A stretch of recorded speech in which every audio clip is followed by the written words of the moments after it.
पिछली कक्षा में हम चर्चा कर रहे थे गति पाठ के ऊपर, जिनमें से हमने चर्चा दो गतियों पर कर ली थी। कौन कौन सी दो गति? नरक गति और त्रियंच गति। तो सबसे पहले क्या देखा था कि कहते किसको है। तो पहले देखा नरक गति। तो नरक गति है क्या कि जहां पर व्यक्ति को अच्छा नहीं लगता, जहां पर वो जाता है और उसको रुचता नहीं है, उसको अच्छा नहीं लगता, उसको क्या कहते हैं? नरक गति कहते हैं। फिर उसके कारण देखे थे कि किस कारण से नरक गति में जाते हैं। तो क्या देखा था?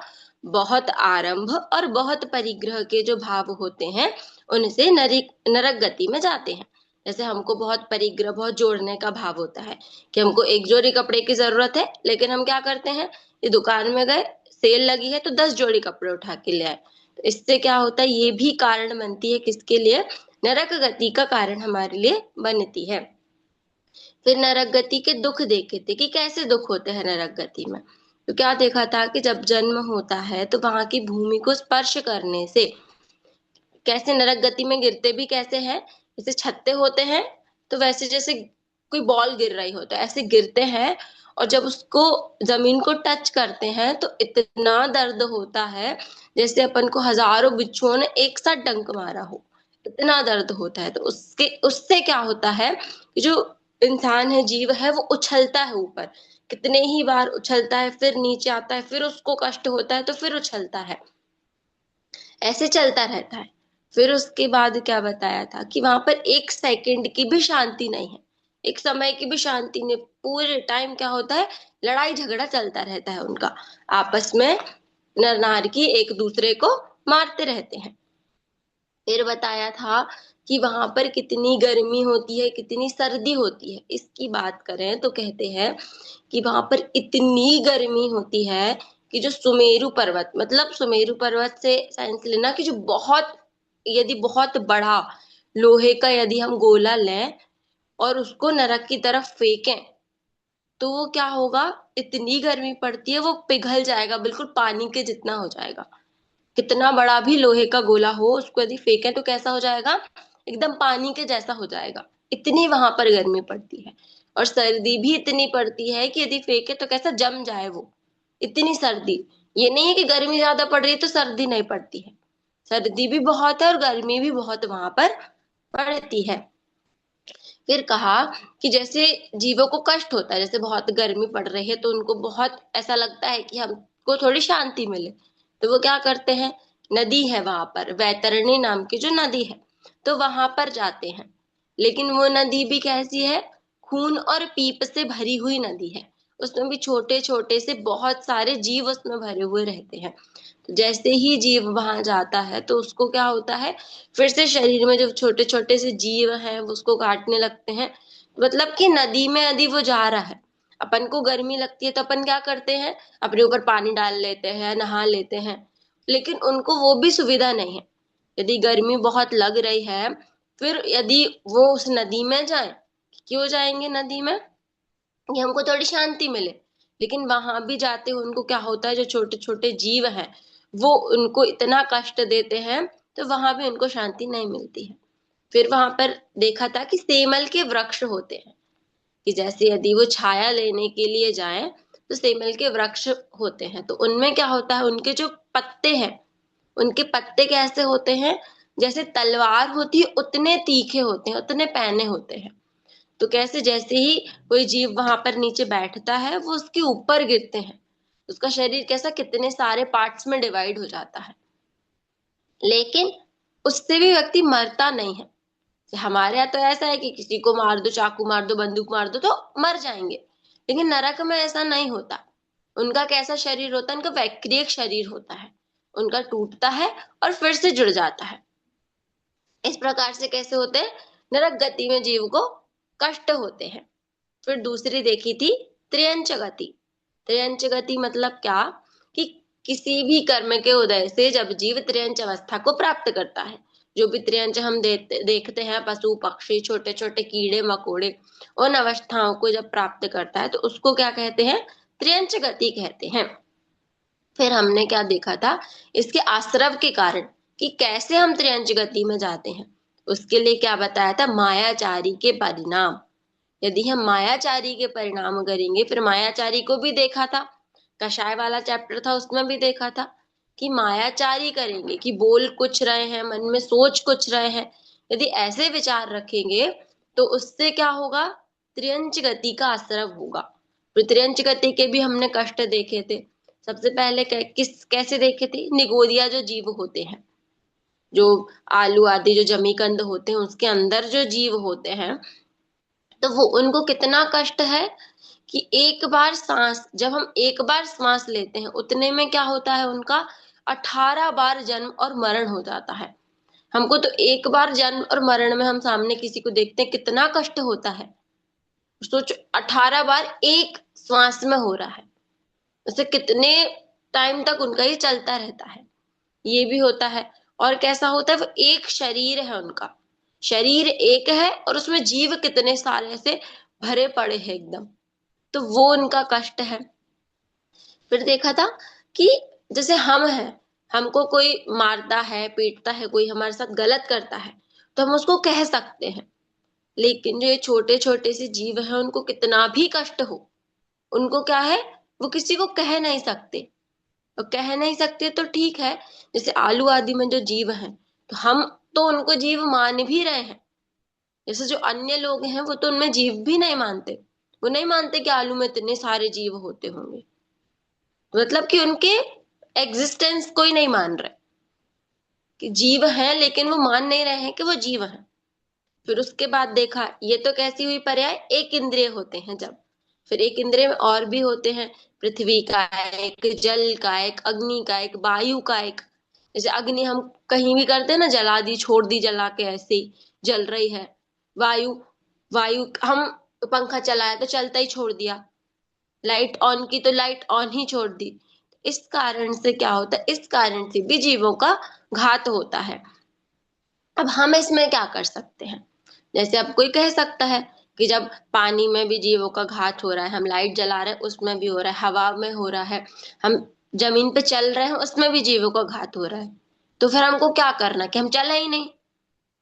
ये होता है ना कि हम कुछ काम ही नहीं करें क्या, फिर जो पेड़ पौधे हैं उसमें भी है, हम जो सब्जियां खाते हैं उसमें भी जीवों का घात होता है, तो फिर क्या करें कि कुछ चीज यूज ही नहीं करें, खाएं पिए नहीं, बंद कर दें सब।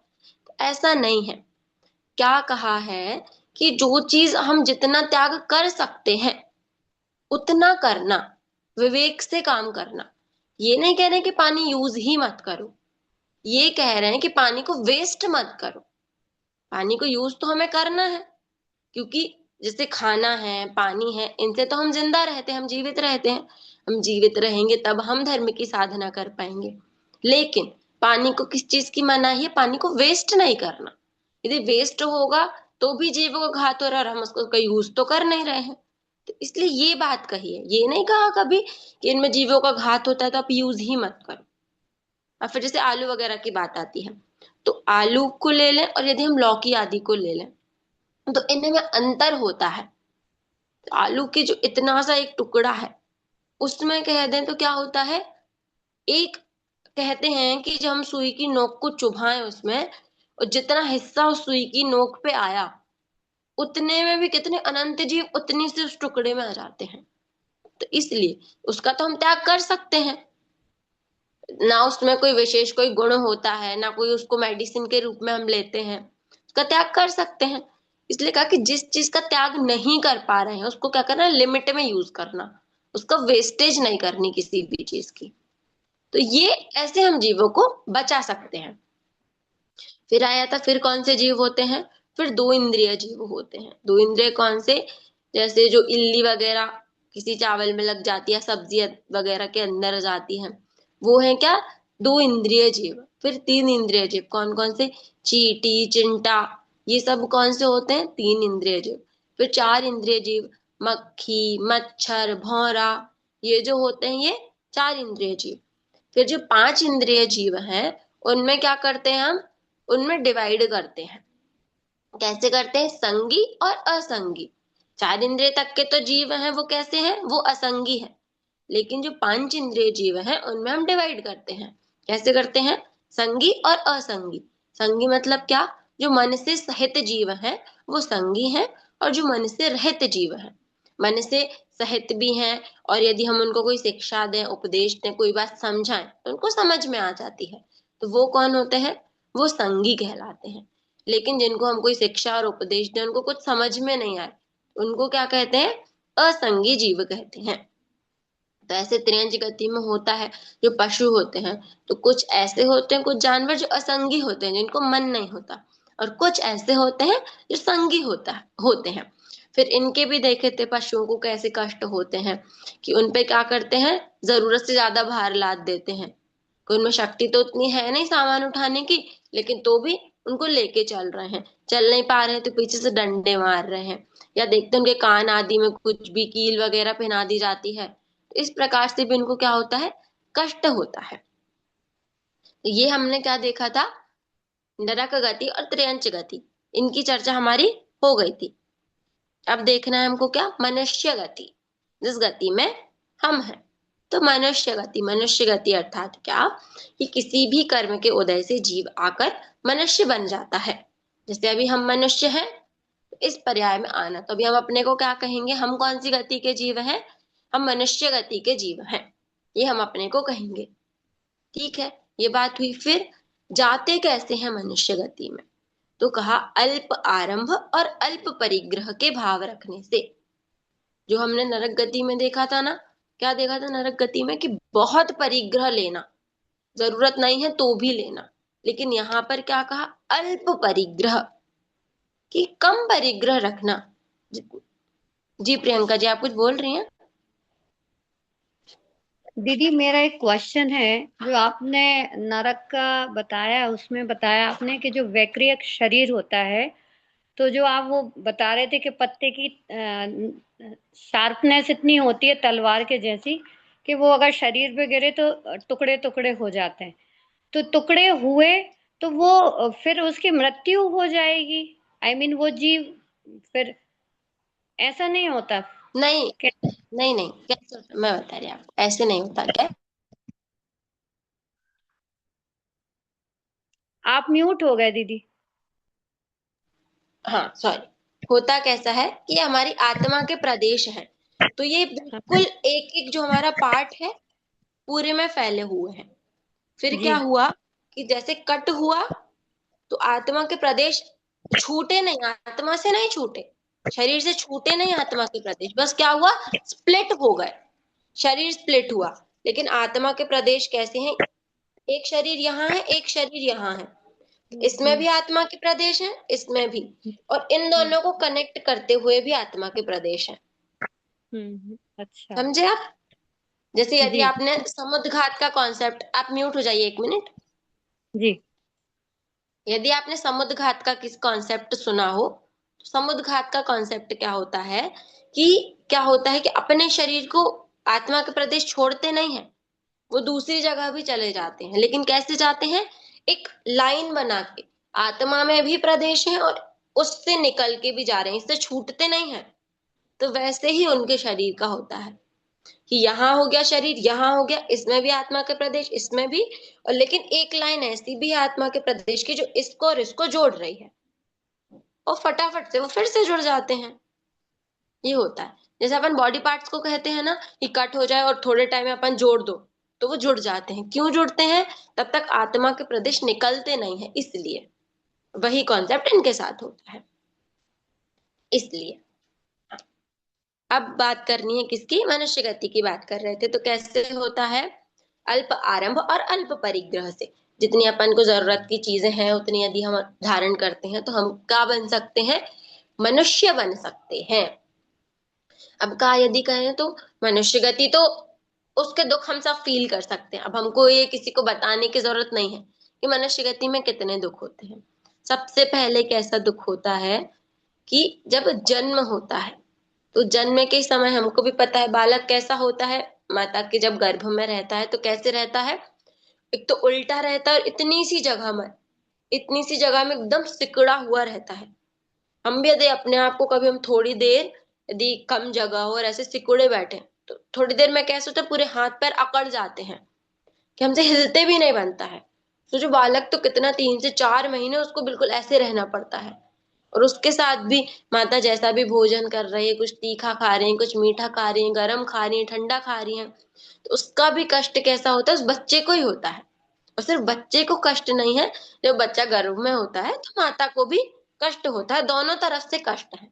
फिर जब बच्चा क्या होता है, गर्भ से बाहर निकलता है, तब भी बच्चे को कष्ट होता है और माता को, दोनों को कितना कष्ट होता है।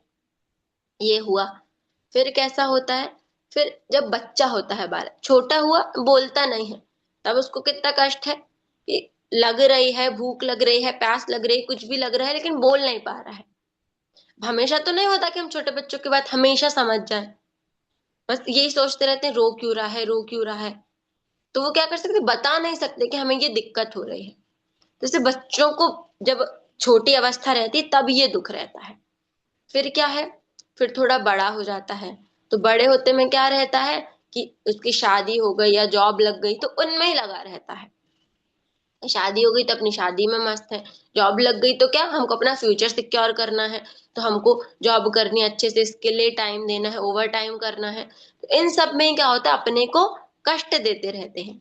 और फिर क्या होता है, ऐसे करते करते जब धर्म की बात आती है तो क्या करते हैं, कोई बात नहीं, बुढ़ापा तो है ही,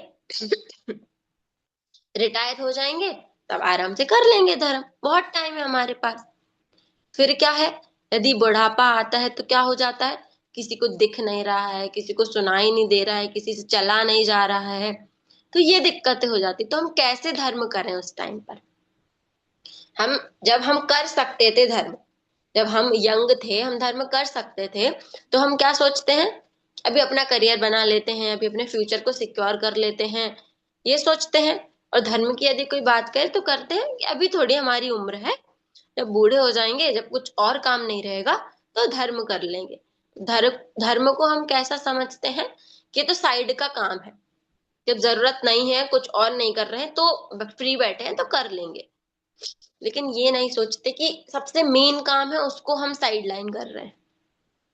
जो मेन काम हमको करना ही करना है, उसको हम क्या कर देते हैं, साइड लाइन कर देते हैं और कामों में लग जाते हैं।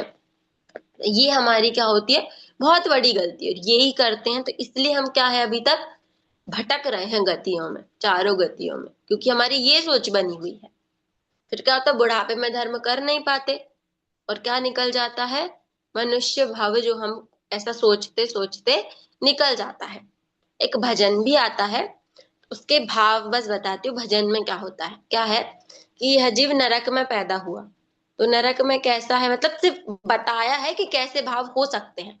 नरक में क्या होता है, बहुत कष्ट हुआ उस जीव को, तो वो जीव क्या सोचता है, मन ही मन में सोच रहा है कि भगवान मुझे कोई अच्छी गति दे दो, मैं बिल्कुल पाप नहीं करूंगा, जितना हो सकेगा उतना पुण्य करूंगा।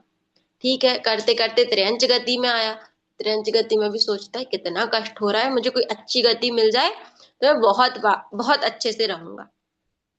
फिर ठीक है, अच्छी गति करते करते मनुष्य गति या देव गति उसको मिल जाती है, सुख सुविधाएं मिल जाती हैं, और जब मिल गई तो सब भूल जाता है कि हमने क्या सोचा था कि अच्छी गति मिल जाएगी तो हम क्या करेंगे, पुण्य करेंगे, धर्म करेंगे, ये सब भूल जाता है कि कोई बात नहीं, अब मिला है तो कैसे करेंगे, एंजॉय कर लो एक बार लाइफ को, ये सोचते हैं।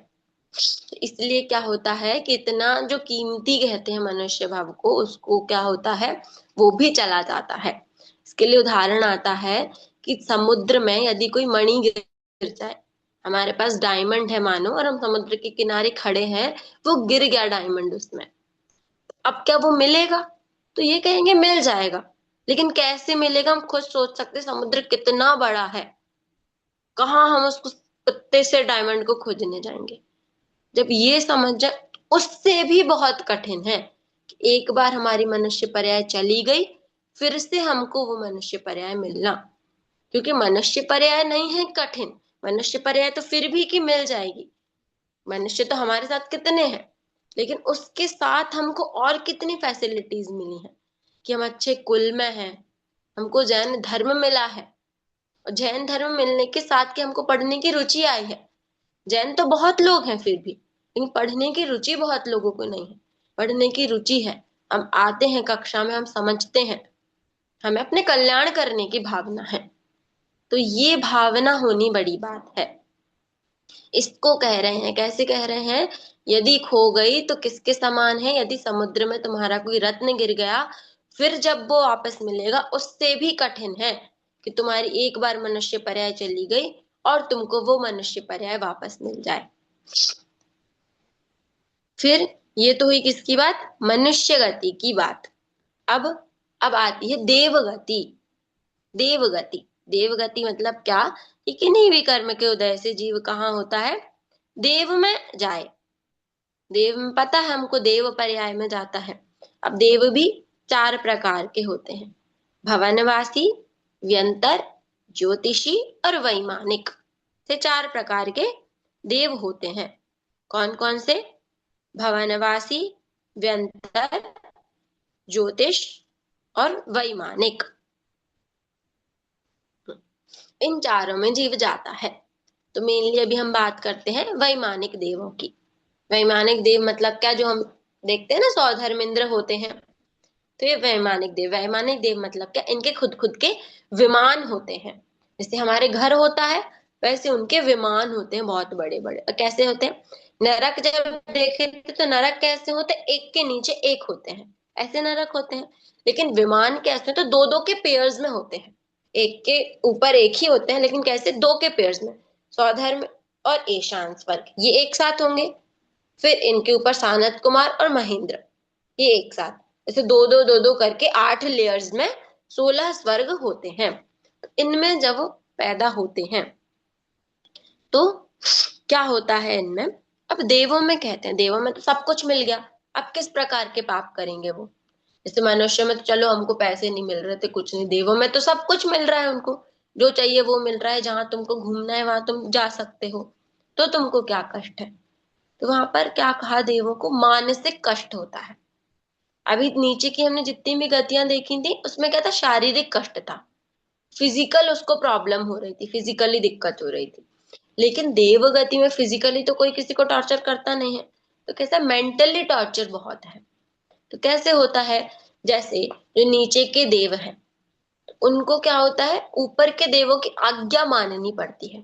देवों में भी कैटेगरीज होती हैं, जैसे हम में कैटेगरीज है मनुष्यों में, कैसी है, कोई वर्कर रहेगा, कोई बड़ा रहेगा, कोई वॉचमैन रहेगा, जो हमारे में कैटेगरीज होती हैं, यही कैटेगरीज देवों में भी होती हैं। तो उनमें भी एक देव तो कैसा है, मालिक है, और एक देव कैसा, उनका नौकर है। तो कितना कष्ट होता होगा उसको देख के एक दूसरे को, कि मैं भी देवगति में, ये भी देवगति में, लेकिन इसके पास कितना अच्छा सब कुछ है, ये तो यहाँ वहां घूम सकता है, मुझे इसका काम करना पड़ रहा है। इस प्रकार से कैसा होता है, मेंटली प्रॉब्लम वहां पर बहुत है। फिर जैसे देवों को ही कहते हैं कि जैसे ऐरावत हाथी जो बनता है वो भी देव ही बनता है। तो देवों को इस प्रकार से भी करना पड़ता है कि जैसे बड़े कोई इंद्र हैं, उनके मालिक हैं, स्वामी हैं, उन्हें क्या कह दिया कि आप क्या करो, कि वो बन जाओ, आप हाथी बन जाओ, आप घोड़ा बन जाओ, कुछ भी। तो वो मना नहीं कर सकते उनको कि हमें नहीं बनना, उनको बनना पड़ेगा। इस प्रकार से कष्ट होते हैं। फिर देवगति तो कैसा है, वहां पर पूरी सुख सुविधाएं रहती हैं। तो फिर क्या होता है, कहते हैं देवगति में कि जब मृत्यु होने वाली होती है किसी देव की, तो उसके 6 महीने पहले क्या कहते हैं, मंदार माला जो उनके गले में माला होती है वो मुरझाने लगती है। तो इसके दो कॉन्सेप्ट मिलते हैं, सबसे पहले तो ये हम देख लें, इसके दो कॉन्सेप्ट है। पहला कॉन्सेप्ट क्या है, कि मंदार माला मुरझाती है, ये कॉन्सेप्ट हुआ। फिर दूसरा कॉन्सेप्ट ऐसा कहते हैं कि होता क्या है, कि जब उनकी मतलब मृत्यु होने वाली होती है उसके पहले क्या करते हैं, कि जो देव होते हैं उनकी आंखों की चमक कम होने लगती है, उनको मतलब थोड़ा सा धुंधला दिखाई देने लगता है। तो माला नहीं मुरझा रही है, उनकी आंखें कमजोर हो गई हैं, तो उनको वो दिख रहा है कि मुरझाई हुई है, ऐसा होता है। अब बताओ, जैसे यदि हमको कहीं बहुत अच्छी जगह रख दिया जाए, या हमको कोई बहुत अच्छी जगह किसी होटल में भेजा, वहां पर कोई दिक्कत नहीं, हमको बस बैठना है, हमको रूम पे ऑर्डर करना है, खाना पीना सब जाएगा, हमको जहाँ घूमने जाना है तो वो हमको गाड़ी से ले जाएंगे, सब कुछ सुविधा देंगे। अब बताइए हमको मिला कितना, ही ऑफर 1 महीने का मिला। तो हमको क्या लगता है, जब जाते जाते हैं तब तो बहुत अच्छा लगता है, 15-20 दिन तक बहुत अच्छा लगेगा, 20 दिन के बाद से अब एंजॉयमेंट नहीं होता। 20 दिन के बाद से क्या टेंशन लग गई अब हमको, यार अब 10 दिन में ही खत्म हो जाएगा, अब 10 दिन बाद हम कैसे घूमें, 10 दिन बाद हमको अपना काम खुद करना पड़ेगा, खाना खुद बनाना पड़ेगा, खर्चा खुद उठाना पड़ेगा। तो 10 दिन हम क्या करते हैं, उस चीज को एंजॉय नहीं कर पाते, जबकि हम यदि चाहें तो 10 दिन भी एंजॉय कर लें, क्योंकि जाना तो हमको है ही, वो कोई नहीं रोक सकता। तो वैसे ही देवों में होता है कि उनकी आयु बहुत बड़ी होती है। तो क्या होता है, शुरू शुरू की जब आयु उनकी चलती रहती है तो वो क्या करते हैं कि बहुत एंजॉय करते हैं। कि देवों की तो ये भी सुविधा होती है, वो तो समाव शरण में भी जा सकते हैं, जैसे अभी हमारे भारत क्षेत्र में नहीं है, लेकिन विदेश क्षेत्र में अभी भी साक्षात तीर्थंकर विराजमान है। तो वहां जाके वो दर्शन कर सकते हैं। जो नंदीश्वर द्वीप वगैरह है, हम जहाँ पर नहीं जा सकते, लेकिन देव वहां पर जाके दर्शन कर सकते हैं। तो वो ये सब भी कर सकते हैं, फिर जितनी भी सुख सुविधाएं उनको चाहिए वो सबका लाभ उठाते हैं। लेकिन जब 6 महीने बचते हैं तो उनको ये नहीं लगता कि हमारे पास 6 महीने बचे हुए हैं, हम इसको एंजॉय कर ले, नहीं। फिर उनको क्या लगता है, इतना जो सब हमें मिला है अब वो हमारे हाथ से चला जाएगा। तो यही दुख दुख करते हुए भी क्या होता है, छैडाला जी में कहा है कि वैमानिक देव इतना ऊपर तक पहुंच जाता है, लेकिन तो भी क्या करता, अपनी आत्मा को नहीं जानता है, सम्यक दर्शन नहीं कर पाता है, तो उससे क्या होता है, वापस वो एक इंद्रिय जीव में आ जाता है। हम खुद सोच सकते कहाँ वो देव था और कहाँ मर के एक इंद्रिय जीवों में आ गया। एक इंद्रिय जीव से लेना कि बहुत नीची गतियों में आ जाता है वो, इस कारण से। क्यों नहीं आता, क्योंकि अपनी आत्मा को नहीं पहचानता। उसके पास पूरे अवसर थे कि पहचान सकता है, उसके पास तो क्या नहीं था, नंदीश्वर द्वीप जा सकता है, मंदिर जिनालयों में जा सकता है। जैसे त्रियंचों को तो यदि कहें या नारिकियों को कहें तो कोई अवसर ही नहीं, मंदिर जा नहीं सकते। लेकिन देवगति में तो ऐसा कोई दिक्कत है नहीं। लेकिन क्या करता है, सुख सुविधाओं में उलझा रहता है, और जब समय पास में आता है तो क्या करता है कि रोता बिलखता रहता है। ये भी है। और क्या होता है, वहां पर अवधि ज्ञान भी होता है, तो अवधि ज्ञान से यदि उसको पता लग जाए कि मैं अब आगे कहाँ जाने वाला हूँ, किसी नीची गति में जाने वाला हूँ, तो वो उसको टेंशन बनी रहती है, क्योंकि ये तो पता है कि हम उसको चेंज तो कर नहीं सकते। तो क्या करता है, उसमें ही अंदर अंदर घुटता रहता है, टेंशन लेता रहता है। इस कारण से उसको और नीची गति हो जाती है। अब देखें कि उसका कारण क्या है, कैसे हम देवगति में जाते हैं। तो क्या कहा कि स्वभाव में मृदुता होनी चाहिए, अपना स्वभाव सरल होना चाहिए, पहला कारण ये है। दूसरा कारण क्या, संयम के साथ रहने वाला, संयम इन द सेंस थोड़ा सा नियम धर्म के साथ रहने वाला इंसान होना चाहिए। फिर राग हो, उसको राग की मनाही नहीं है, राग हो लेकिन कैसा हो, शुभ भाव वाला राग हो। शुभ भाव वाला राग मतलब कैसे, कि हमको मंदिर जाना है, हमको जिनवाणी पढ़नी है, हमको कोई कष्ट में कोई प्रॉब्लम में इंसान दिख रहा है तो उसकी हेल्प करनी है, इस प्रकार का राग हो। उसको ऐसा नहीं लगे कि सामने वाले को देखो यार ये क्या ही कर रहा है, इसको छोड़ के चले जाओ। किसी को चोट लगी है तो कोई बात नहीं, हमें पहले अपना काम करना है, इसको तो लगी तो छोड़ दो, ऐसे भाव नहीं होने चाहिए। किसी को लगी तो अपना काम छोड़ के भी, हमारा काम तो 5 मिनट लेट हो जाएगा लेकिन इसकी हम थोड़ी सी हेल्प कर देते हैं, तो ये कहलाता है क्या, शुभ भाव रूप राग। तो ये राग हो तो देवगति का बंध होता है, देवगति में जा सकते हैं। ये कुछ कारण है किसके, देवगति के, जिससे हम देवगति में जा सकते हैं। अब बात ये आती है कि कौन सी गति अच्छी समझना, चारों गतियों में से कौन सी गति अच्छी है। अदिति जी आप बताइए, आपको कौन सी गति अच्छी लगती है। चारों गतियों में ही दुख है तो चारों ही गतियां अच्छी नहीं है। हाँ, ये बात आपकी सही है, एक उत्तर ये भी है। प्रियंका जी आप बोलेंगे, आप बोलिए। दीदी वैसे तो चारों ही गतियां दुख दुख रूप हैं, बट कल्याण के लिए अपना कल्याण हेतु मनुष्य गति अच्छी है, जी क्योंकि इसी से हम अपना कल्याण कर सकते हैं। जी जी, सही बोला आपने। ये दोनों प्रकार के उत्तर आ गए, जो हमको दो बातों पर चर्चा करनी थी। सबसे पहले क्या है कि अगर हमसे डायरेक्ट कोई पूछे कौन सी गति अच्छी कौन सी गति बुरी, तो सीधा क्या बोल देना, चारों ही गति दुख रूप है। क्यों दुख रूप है, क्योंकि चारों ही गति संसार है। हमने पहले ही बात कर ली थी कि संसार दुख रूप है, संसार में कुछ भी अच्छा नहीं है। यदि अच्छा होता तो हमारे जो सिद्ध भगवान है वो संसार छोड़ के क्यों जाते। एक लाइन भी आती है कि जो संसार विषय सुख हो तो तीर्थंकर क्यों त्यागे। यदि संसार में सुख है तो जो तीर्थंकर परमात्मा है वो उसको छोड़कर क्यों जाते? क्योंकि जो तीर्थंकर है उनको तो पूरी सुविधा रहती है। हम ही देखते जब उनका जन्म होता है, जन्म से लेकर उनको आगे तक की सुविधा रहती है, लेकिन तो भी वो क्या करते हैं, उस संसार को छोड़कर चले जाते हैं। इससे क्या पता लगता है कि संसार में सुख है ही नहीं। तो इसलिए क्या है कि संसार में सुख नहीं है, तो हमको क्या करना है कि चारों ही गति खराब है। लेकिन अब है तो हम रह तो संसार में ही रहे हैं, सबको बुरा कह देंगे तो भी काम नहीं चलेगा। तो इनकी अपेक्षा बात होती है, कंपेयर करेंगे। यदि और चार गति में कंपेयर करें तो किसको अच्छा कह सकते हैं? मनुष्य गति को। क्यों अच्छा कह सकते हैं मनुष्य गति को?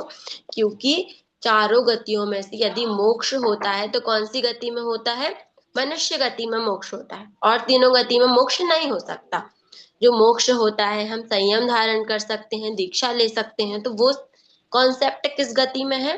वो सिर्फ मनुष्य गति में कॉन्सेप्ट है। यदि देवों में भी देखें, देवों में वो धर्म हमसे ज्यादा कर सकते हैं, लेकिन वो क्या नहीं कर सकते?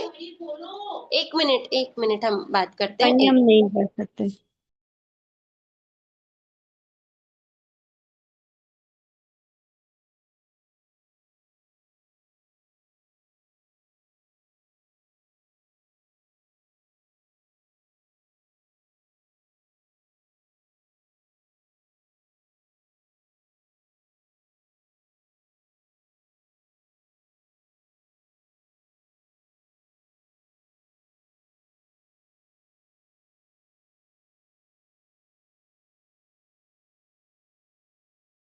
सॉरी, स्टार्ट करते, क्या बात चल रही थी? कि मनुष्य गति को श्रेष्ठ कहा और गतियों की अपेक्षा। तो देवों को कह रहे थे कि देवों को कोई कमी नहीं है कि देव धर्म नहीं कर सकते, लेकिन उनकी एक कमी क्या है?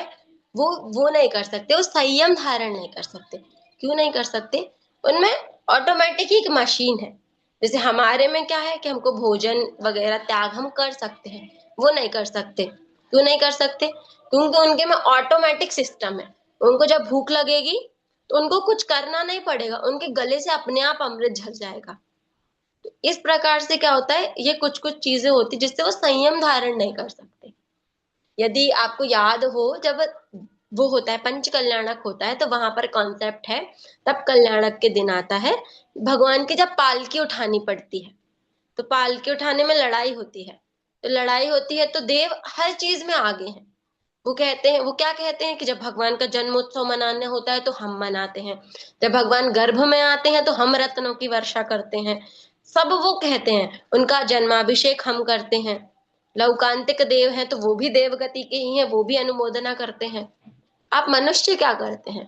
तो इतनी लड़ाई होते होते भी लास्ट पॉइंट क्या निकलता है कि मनुष्य कहते हैं कि हम संयम धारण कर सकते हैं। क्या आप संयम धारण कर सकते हैं?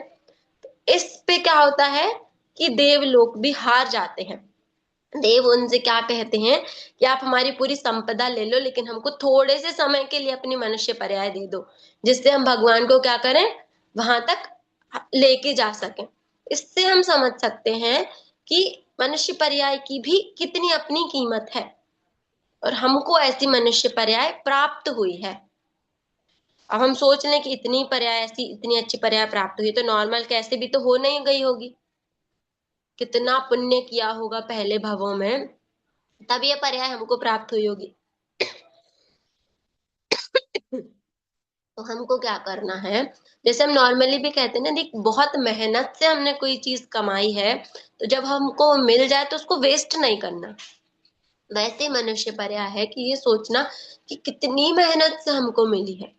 84 लाख योनि करते करते एक एक पर्याय करते करते हम यहाँ तक पहुंचे हैं।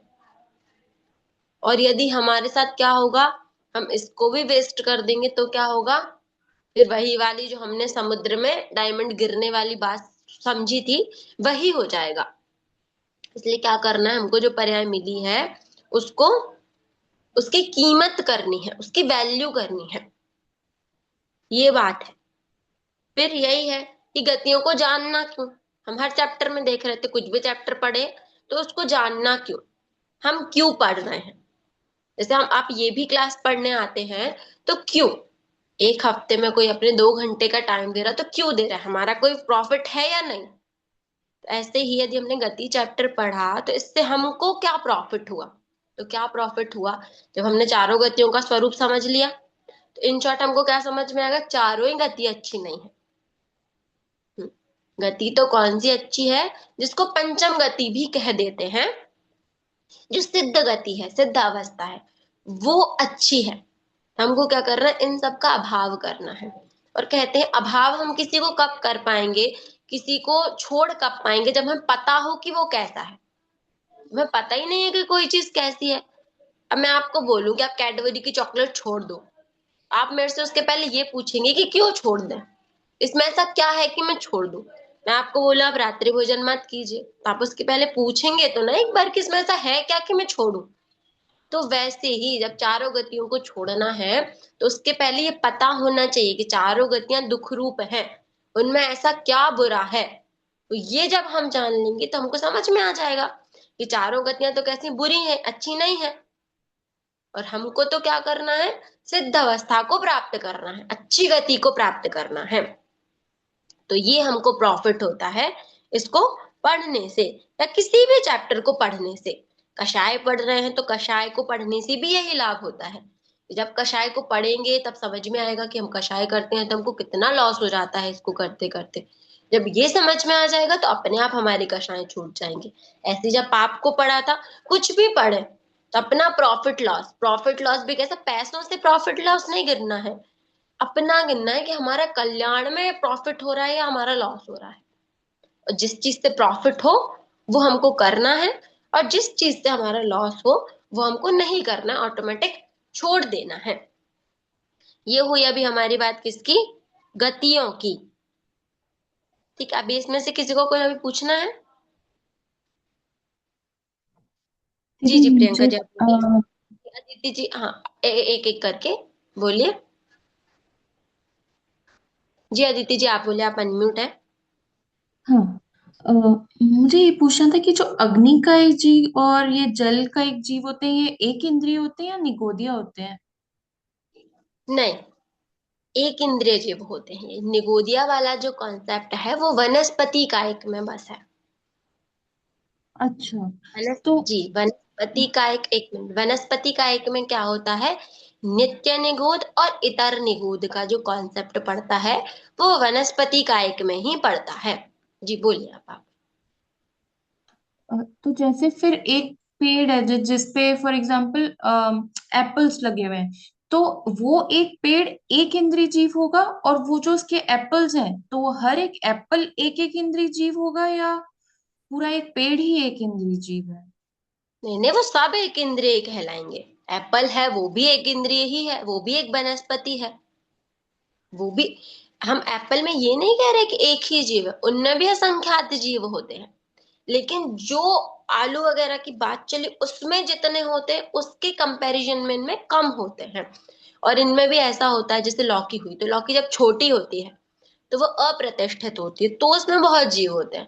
लेकिन जब वो बड़ी हो जाती है, जो हम यूज करते हैं बड़ी लौकी, तो उसमें वो जीव की संख्या कम होती जाती है, तो उनको यूज कर सकते हो, कहलाएंगे वो एक इंद्रिय, सब एक इंद्रिय ही है।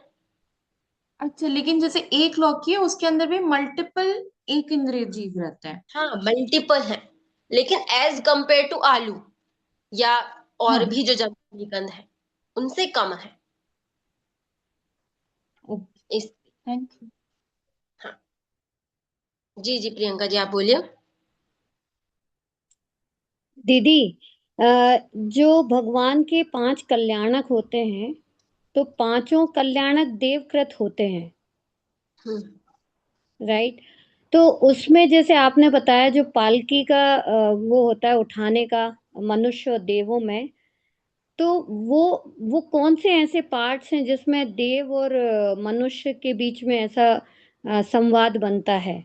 ऐसे कौन से प्रसंग बनते हैं उन 5 कल्याणकों में, जो देव और मनुष्य के ऐसे प्रसंग बनते हैं कि जिसमें संयम का या और भी कुछ चीजों का आता हो?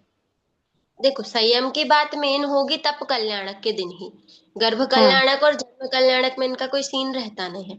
तप कल्याणक के दिन ये बात हो जाती है।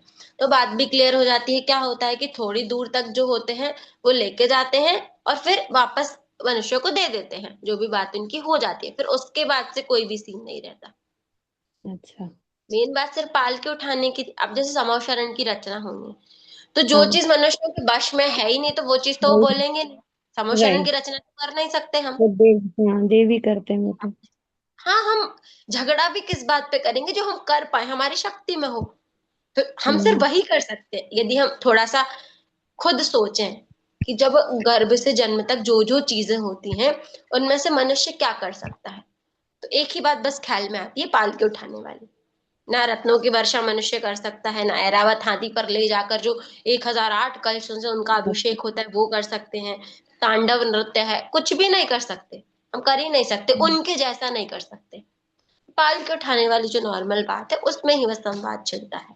क्योंकि पाल की जा रही है, उनको संयम हुआ है, तो ये संयम का ही तो प्रतीक है। इसके राइट। बाद जो खुद संयमी है, वो उनके साथ करें, ये हम्म। चीज उनकी पाल के लेके जाएं। बस एक ही प्रसंग अभी तो समझ में आता है जब पंचकल्याणक देखते हैं तो। ठीक, थैंक यू दीदी। ठीक है, ये वाला चैप्टर हुआ। अब हम अगला देखते हैं। अगला चैप्टर कौन सा है? द्रव्य। अगला चैप्टर है द्रव्य। अब सबसे पहले देखें कि द्रव्य, तो द्रव्य कहते किसे हैं? तो द्रव्य किसे कहते हैं? गुणों के समूह को द्रव्य कहते हैं। गुणों का जो ग्रुप होता है, गुण हमको पता है, जो क्वालिटीज होती है उनको ही गुण कहते हैं। तो जिसमें बहुत सारे मतलब कितने ले लेना, अनंत गुण जिसमें होते हैं, उसको क्या कहते हैं? एक द्रव्य कहते हैं। एक द्रव्य में अनंत गुण होते हैं, उसको हम द्रव्य कहते हैं। अब पहले गुण भी देख लेते हैं। अब गुण किसे कहते हैं? जो द्रव्य में रहते हैं, वो गुण कैसे होते हैं? तो गुण किसे कहते हैं? सबसे पहले डेफिनेशन। डेफिनेशन क्या है? जो द्रव्य के संपूर्ण भागों में और उसकी संपूर्ण अवस्थाओं में रहे, उसे गुण कहते हैं। ठीक है। फॉर एग्जाम्पल, नींबू। नींबू का गुण क्या है? खट्टा होना।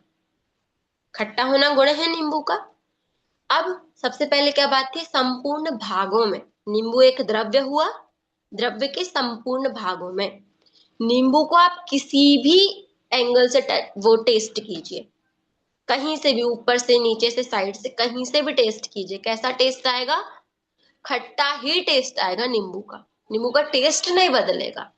इसलिए वो क्या है? उसका गुण है।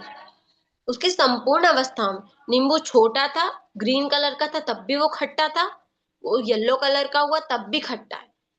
क्या हुआ? उसके संपूर्ण भागों में, संपूर्ण अवस्थाओं में रहता है, उसको गुण कहते हैं। जैसे आग को देख लें। आग हमने जलाई, आग का गुण क्या है? उष्णता, गर्मी, वो आग का गुण है। अब आग के संपूर्ण भागों में गर्मी है।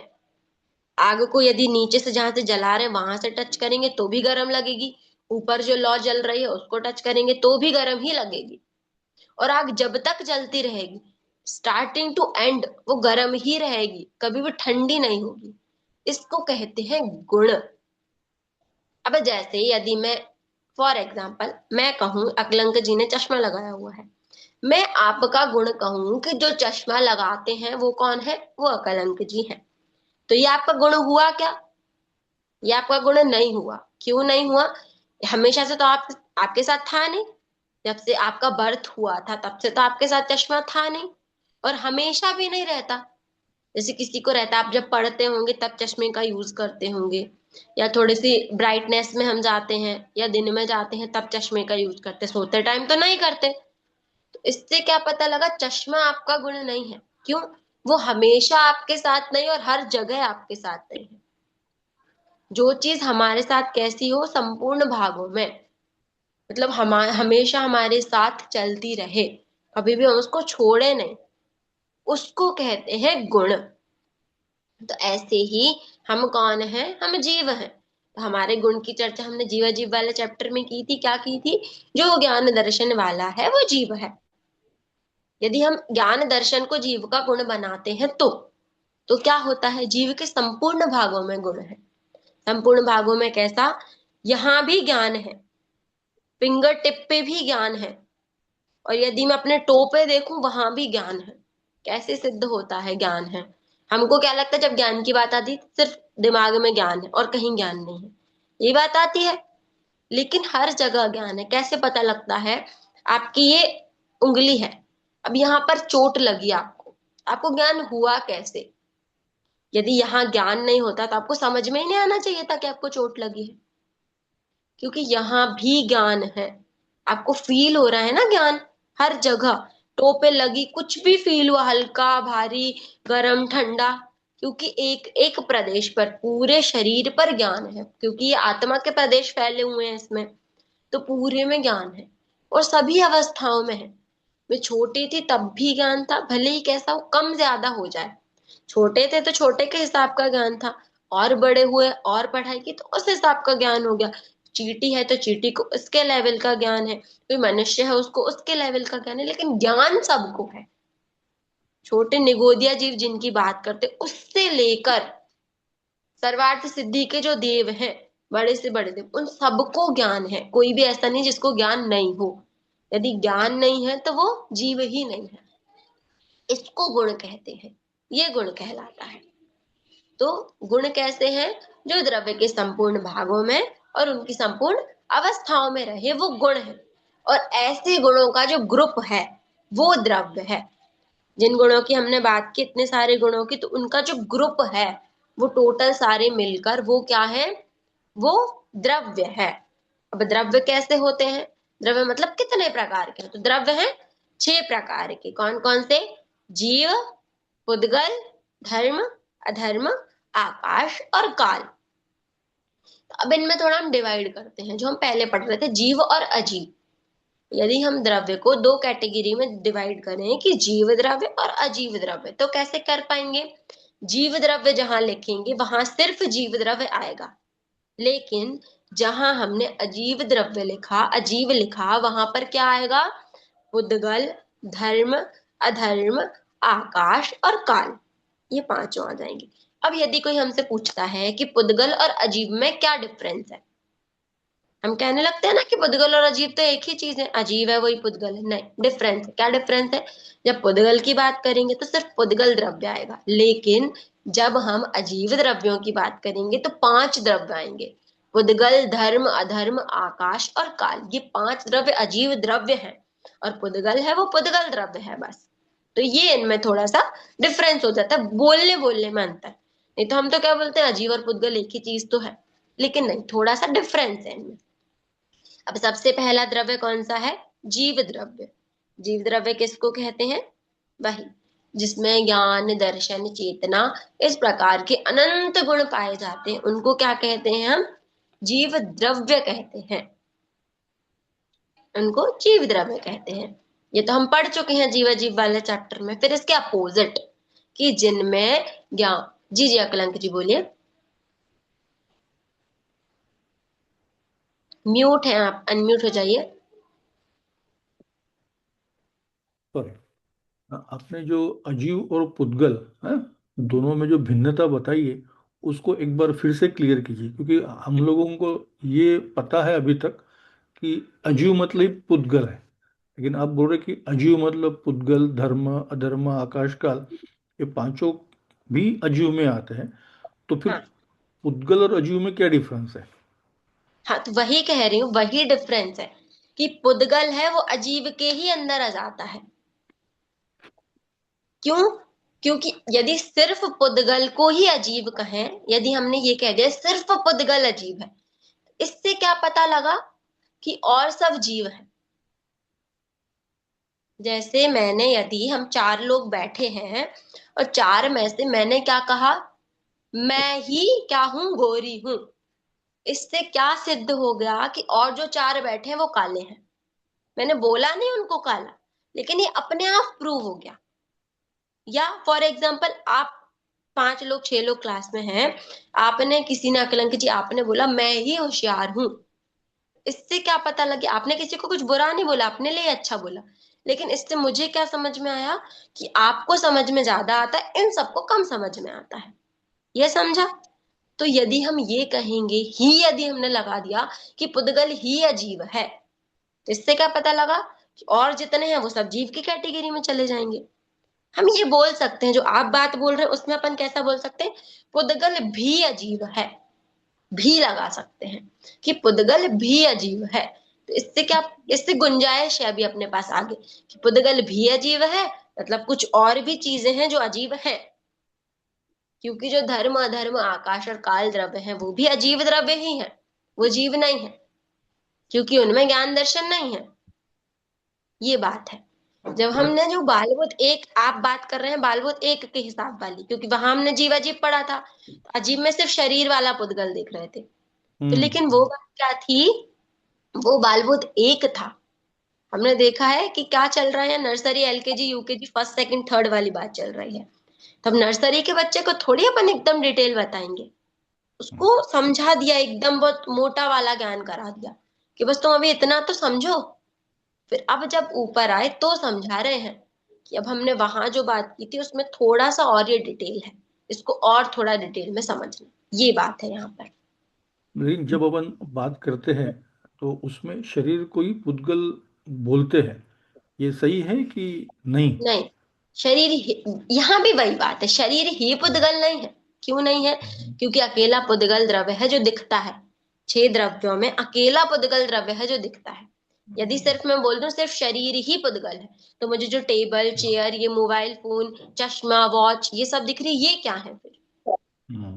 तो इस यहाँ भी ये लेना कि शरीर भी पुद्गल है। इससे क्या पता चल रहा, जितनी भी चीजें दिख रही हैं वो सब पुद्गल है। ये है। तो क्लियर हुआ। शरीर ही पुद्गल है, ये बात क्यों की थी शरीर ही पुद्गल है? क्योंकि शरीर और जीव को अलग करना था यहाँ पे हमको। वहां कॉन्सेप्ट दूसरा था, वहां क्या था, हमको भेद विज्ञान वाला था कि हमको जीव अजीव को अलग करना है। यहाँ जीव अजीव को अलग नहीं करना है, यहाँ हमको समझना है कि कितनी चीजें हैं हमारे अंदर, या हमारे हम्म। पास कितनी चीजें एग्जिस्ट करती हैं, ये हमको पता करना है। तो हम सबको देखेंगे, वहां सिर्फ हम अपने को देख रहे थे, यहाँ अपन सबको देख रहे हैं। इसलिए ही लगा के तुमको बात करनी नहीं कि ये ही है, जब तक हमको उसकी अपेक्षा क्लियर नहीं हो ये क्यों कहा गया है। जैसे यदि मैं आपको कहूं कि आप पिता ही हैं, आप मतलब पापा ही हैं, तो ये बात सही नहीं है। क्यों नहीं है? हम्म। आप किसी के हस्बैंड भी हैं, आप किसी के बेटे भी लगते हैं, आप किसी के भाई भी लगते हैं, है ना? लेकिन यदि मैं ये कह दूं कि आप अपने बेटे के पापा ही हैं, तब कोई बात गलत नहीं है। मैंने बता दिया ना मैं किस कॉन्सेप्ट में बात कर रही हूँ, तो ही लगा सकते हैं। लेकिन जब अपन सबकी बात कर रहे हैं तो अपन ही नहीं लगाते हैं। वही बात यहाँ पर, अभी अपन सबकी बात कर रहे हैं तो अपन ही नहीं लगाएंगे, अभी अपन सिर्फ समझेंगे क्या क्या चीजें हैं। तो क्या था, पुद्गल, धर्म अधर्म आकाश और काल, जो ये 5 द्रव्य हैं वो अजीव द्रव्य कहलाते हैं। अब हमने जीव द्रव्य की बात तो देख ली, हम जीव हैं, ज्ञान दर्शन चेतना जितने भी गुण हैं, सुख दुख का हमको अनुभव होता है, ये जितने भी हमारे गुण हैं, तो ये जिसमें पाए जाते हैं वो जीव द्रव्य है। इसके बाद पुद्गल द्रव्य, पुद्गल, दीदी तो जी, डेफिनेशन पुद्गल और अजीब की एक ही होगी क्या?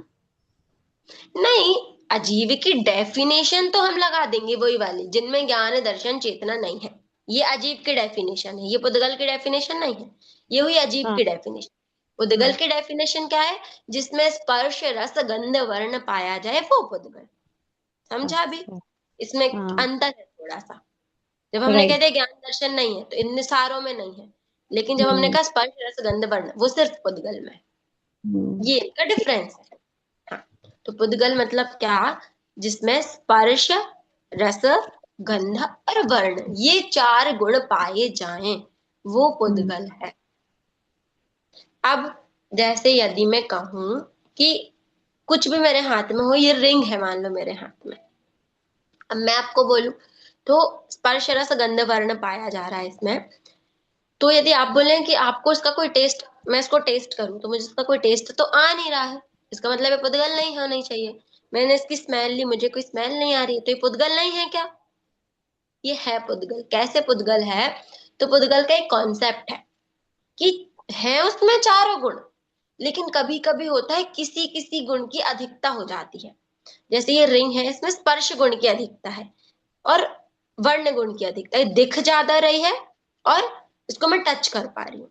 इसमें टेस्ट भी है और इसमें स्मेल भी है, बस हमें वो स्मेल नहीं समझ में आ रही है, ये फर्क पड़ता है।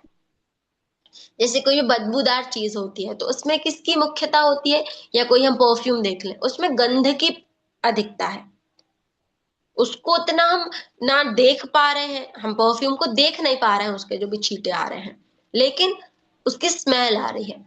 तो जिसमें एक गुण होगा उसमें चारों गुण होंगे, ये इसकी खासियत होती है पुद्गल की। अब पुद्गल, अब देखें यदि पुद्गल परमाणु होता है तो पुद्गल परमाणु मतलब क्या। पुद्गल भी दो टाइप के होते हैं, परमाणु और स्कंध।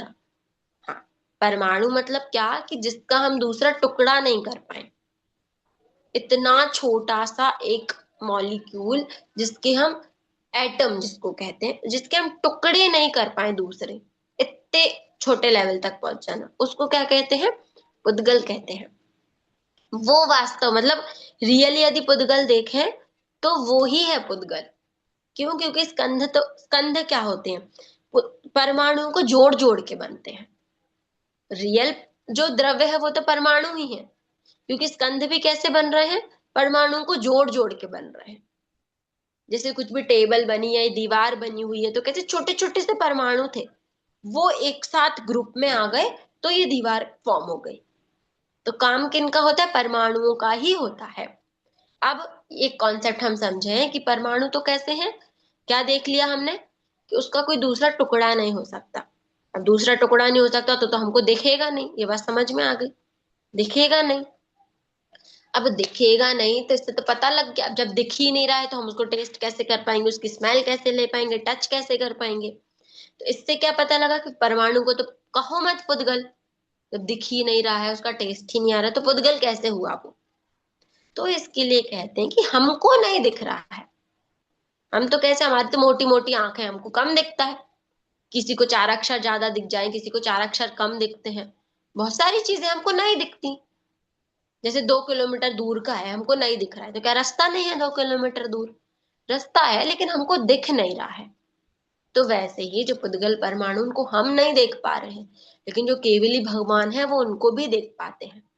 इससे पता लगता है कि हम नहीं देख पा रहे हैं लेकिन वो देख पा रहे हैं। तो इससे क्या होता है सिद्ध कि वो भी कैसे हैं, पुद्गल ही हैं। पर पुद्गल वही है जो हमने कहा था कि वास्तविक पुद्गल तो कौन है, परमाणु है। स्कंध तो कैसा है, उसको परमाणुओं को जोड़ जोड़ के हम स्कंध को बनाते हैं। तो ये हुआ क्या, पुद्गल द्रव्य। फिर धर्म द्रव्य। धर्म वो वाला धर्म नहीं समझ लेना जो हम धर्म करते हैं, वो क्रिया है, वो हमारे करने की चीजें हैं कुछ कुछ। धर्म, ये धर्म कौन सा है, द्रव्य है। इसकी सबसे पहले डेफिनेशन देखते हैं। डेफिनेशन क्या है, स्वयं चलते हुए जीव और पुद्गलों को चलने में सहायक हो उसे धर्म द्रव्य कहते हैं। सबसे पहले कह दिया क्या, बात किसकी है, अभी दो द्रव्यों की बात चल रही है, किसकी, जीव द्रव्य की और पुद्गल द्रव्य की, ठीक है।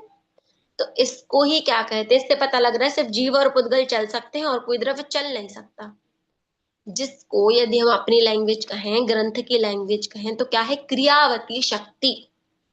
कि जीव और पुद्गल में क्रियावती शक्ति होती है जिससे वो चल सकते हैं, एक जगह से दूसरी जगह जा सकते हैं, और चार द्रव्यों में नहीं हो सकती। तो वो जहां पर है वहीं रहते हैं, वो अपनी जगह से हिलडुल नहीं सकते। क्या कहा, क्रियावती शक्ति जिनसे हम चल सकते हैं, वो किन में होती है, जीव और पुद्गलों में। अब डेफिनेशन पे आते हैं, क्या कहा, स्वयं चलते हुए जीव और पुद्गलों को, कोई फोर्सफुली नहीं चलाएगा जीव और पुद्गलों को, वो खुद चलना चाहेंगे तो चलेंगे। फिर धर्म द्रव्य ने क्या किया, जब जीव और पुद्गल खुद ही चलना चाह रहे थे तो धर्म द्रव्य ने क्या किया, उसको सपोर्ट किया, उसमें निमित्त बना वो धर्म। एग्जाम्पल देखते हैं, इसके लिए एग्जाम्पल आता है, जैसे मछली को गमन करने में पानी। अब मछली क्या है, पानी में रहती है, लेकिन मछली चलेगी कब, जब वो चलना चाहे। 24 घंटे तो नहीं चलती मछली। यदि पानी मछली को चला रहा हो तो मछली पूरे टाइम चलती रहनी चाहिए, एक सेकंड को भी उसको स्टॉप नहीं लेना चाहिए, लेकिन वो उसी पानी में रहती है, अपनी एक जगह पर बैठी भी रहती है, खड़ी भी रहती है, जब उसको चलना है तो चलती भी है। पानी उसको नहीं चला रहा, इससे पता लगता है। जब मछली चल रही है तो पानी सहायक बन रहा है। यदि मछली पानी में नहीं होती तो वो चल नहीं पाती। चल कैसे पाएगी? जब पानी में होगी। लेकिन पानी क्या करेगा? उसको चलाएगा नहीं। जैसे फॉर एग्जाम्पल, हम बस स्टॉप पे खड़े हैं, हमको कहाँ जाना है? यहाँ से दिल्ली जाना है। अब बस स्टॉप पे तो क्या बहुत सारी बसेस आती हैं? एक ही बस तो आएगी नहीं, सिर्फ हमारी दिल्ली वाली। एक बस आई उसको नागपुर जाना था, एक बस आई उसको चंडीगढ़ जाना था, एक बस आई उसको पंजाब जाना था। अब हम क्या कहते हैं? हम बस से जा रहे हैं। अब बताइए, यदि बस हमको चलाती हो, कि बस के कारण से हम चलते हो, तो फिर क्या होना चाहिए था? कि जो पहली बस आई, जैसे पहली बस आई कहाँ के लिए? चंडीगढ़ के लिए आई, तो हमको चंडीगढ़ ही पहुंच जाना चाहिए था। लेकिन नहीं पहुंच पाते, हम दिल्ली ही पहुंचते हैं। क्यों पहुंचते हैं? बस आके खड़ी होती है, यदि हमको बैठना है तो हम बैठते हैं, जबरदस्ती तो वो हमको बैठालता नहीं कंडक्टर। हमको बैठना है तो बैठते हैं, नहीं बैठना है तो चले जाते हैं, बस चली जाती है। हमको जिस बस में बैठना है हम उसमें बैठ के अपनी डेस्टिनेशन तक पहुंच जाते हैं। तो वैसे ही धर्म और अधर्म द्रव्य है, कि जब हमको चलना पड़ता है तो हमको सपोर्ट करते हैं चलने के लिए, चलाते नहीं है। जो सपोर्ट कर रहा है उसको क्या कहते हैं? धर्म द्रव्य। जैसे अभी मेरा ये हाथ ऐसा है, यदि धर्म द्रव्य हो तो मेरा हाथ चलता रहना चाहिए, लेकिन हाथ चल नहीं रहा है। चल कब रहा है? जब मैं चाहूं कि मैं इसको अब हिलाऊंगी, तो सपोर्ट करेगा धर्म द्रव्य हिलाने में। लेकिन कब? जब मेरा मन करेगा कि मुझे अपने हाथ को हिलाना है, ये धर्म द्रव्य का काम होता है। फिर अधर्म द्रव्य का काम क्या है? वही सेम डेफिनेशन, स्वयं ठहरते हुए जीव और पुद्गलों को ठहरने में जो निमित्त बनता है, कि वो चाह रहे हैं खुद से रुकना, जीव और पुद्गल खुद से रुकना चाह रहे हैं, बस उनको सपोर्ट कर रहा है कौन? अधर्म द्रव्य। इसके लिए एग्जाम्पल आता है, जैसे कोई पथिक जा रहा हो, मतलब कोई बहुत धूप में इंसान चलते हुए जा रहा हो, उसके लिए वृक्ष की छाया। अब वो बहुत धूप में चलते हुए जा रहा है, तो वृक्ष की छाया उसके लिए निमित्त बनती है रुकने के लिए। तो अब यदि हम कहें कि वृक्ष की छाया ने चलाया, मतलब उसको सॉरी रोका, तो वो चलता तो कब से आ रहा है? कितने सारे उसको पेड़ मिले होंगे। यदि पेड़ ही उसको रोक रहा है तो उसको जो पहला पेड़ दिखा था वही रुक जाना चाहिए था। लेकिन वो तब नहीं रुकता। रुकता कब है? जब उसको एकदम से थकावट लगने लगती है, थक जाता है, तब वो रुकता है। तो वृक्ष तो सिर्फ सपोर्ट कर रहा है उसको, कि ठीक है तुम थक गए हो तो यहाँ के बैठ जाओ, लेकिन तो पकड़ के बिठालता नहीं कि तुम आओ मेरे पास ही बैठो। ये काम होता है किनका? धर्म और अधर्म द्रव्य का, ये काम है। अब यदि हम धर्म और अधर्म द्रव्य का कॉन्सेप्ट पढ़े, जी आप कुछ बोल रहे हैं अदिति जी? अदिति जी आपको कुछ बोलना है? जी। जैसे आपने हाथ का एग्जाम्पल दिया तो वो तो समझ में आ रहा है कि कोई अजीब है, मतलब धर्म धर्म द्रव्य है जो अजीब अजीब है और उसका वो स्पर्श रस गंध नहीं होता है, तो वो कोई द्रव्य एग्जिस्ट करता है जो हेल्प कर रहा है हमें चलने में, हेल्प कर रहा है। बट पानी और वृक्ष एग्जाम्पल कैसे हुआ? वो तो पुद्गल है, पानी तो पुद्गल है, तो वो कैसे धर्म द्रव्य का एग्जाम्पल हुआ? पानी पुद्गल है। पानी पुद्गल मतलब क्या? वो जल का एक जो जीव उसके अंदर है, उनका शरीर है वो पानी। जैसे हमारा हम्म। शरीर, हमारी बॉडी है ना, तो जो हमको पानी बहता दिख रहा है उसमें जल का एक जीव है, वो उनका शरीर है। अब लेकिन उन जीव का क्या होता है? वो इतने घनाव से रह रहे हैं उसमें, इतने उससे रह रहे हैं कि वो अपन को बहता हुआ दिखता है। अपन को दिखता है कि पुद्गल नहीं, वो जीव ही है। ये जो हम बात करते हैं, एक एक ड्रॉपलेट की बात करते हैं ना, एक एक ड्रॉपलेट में अनंत अनंत जीव है। तो कैसे है? वो एक बूंद उनका शरीर है। वो वृक्ष में भी जितने जीव हैं उनका शरीर है मिलके। जैसे हमारा शरीर ये है, अब वो छोटे छोटे होते हैं तो इतने इतने इतने मतलब हजार जीव हुए, हजार जीवों का शरीर एक सा है, और वो एक साथ आके रह रहे हैं। अब हजार हो गए ना, तो थोड़ा बड़ा दिखने लगेगा उनका वो शरीर। हजार, अभी तो मैं हजार की बात कर रही हूँ, तो संख्यात असंख्यात अनंत भी जीव होते हैं। अनंत जीव एक साथ आ गए, उनका शरीर एक सही है।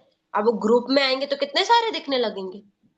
और हमको क्या लगेगा वो एक ही सॉलिड चीज है, ऐसा नहीं होता, वो सॉलिड चीज नहीं है, वो बहुत सारी है। जैसे हम शोज देखते हैं ना, ड्रोन शोज जो होते हैं, तो जिनमें कोई भी फॉर्मेशन बनाते हैं, इंसान फॉर्मेशन बनाता है उनकी, तो क्या करते हैं उसमें हम इंसानों को सेम सेम कपड़े पहना के एकदम से और शूट करते हैं कि उनको किसी का फेस बनाना है या एक गोला बनाना है। तो जब ऊपर से देख रहे हैं तो क्या दिख रहा है, वो एक ही गोला दिख रहा है। क्या देखेगा, बहुत ऊपर से देखेंगे तो एक ही सर्किल है।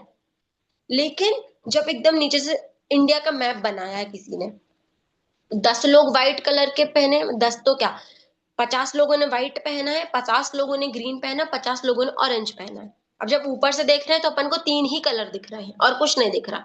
लेकिन जब नीचे आके देखेंगे तो क्या पता लग रहा है कि 50 अलग अलग लोग हैं लेकिन वो सेम ड्रेस पहने हुए हैं।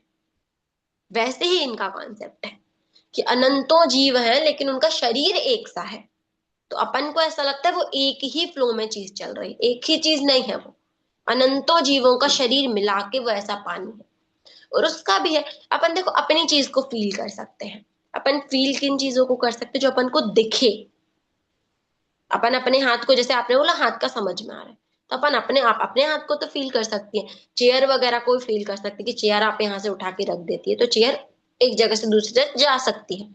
लेकिन अब वो इतने सूक्ष्म जीव है, अपन उनको फील नहीं कर पाते। लेकिन पता कैसे लग रहा है, पानी यहाँ से वहां बह तो रहा है ना, यहाँ से वहां बह के गया, वो भी धर्म द्रव्य के कारण ही गया।